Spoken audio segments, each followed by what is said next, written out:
मुझसे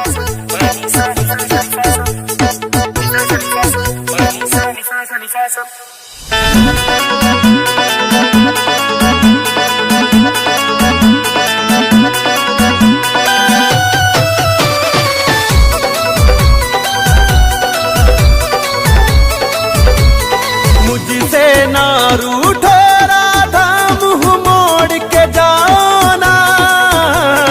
मुझसे ना रूठो राधा, मुंह मोड़ के जाओ ना।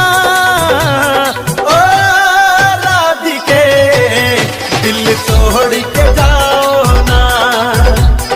ओ राधिके दिल तोड़ के जाओ ना।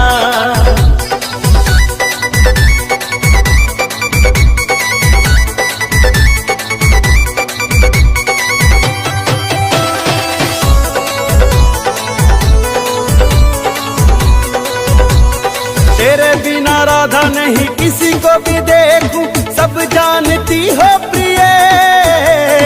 जान से भी ज्यादा मैंने चाहा है तुझको, मानती हो ना प्रिय। राधा मानती हो ना प्रिय। प्यार हमारा टूटे ना, तुम छोड़ के जाओ ना। प्यार हमारा छूटे ना, तुम छोड़ के जाओ ना।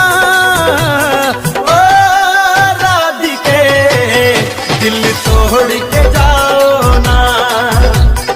ओ राधिके दिल तोड़ के जाओ ना।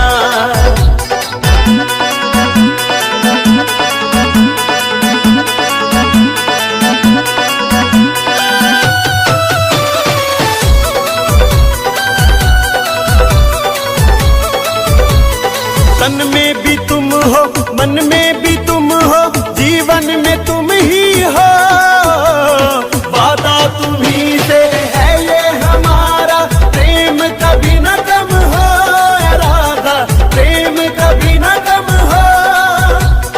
कान पकड़ता हूँ मैं राधा, छोड़ के जाओ ना। प्राण प्रिय राधा मुझसे हाथ जोड़ के जाओ ना।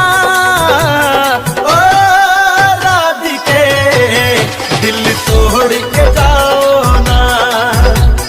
ओ राधिके दिल तोड़ के जाओ ना।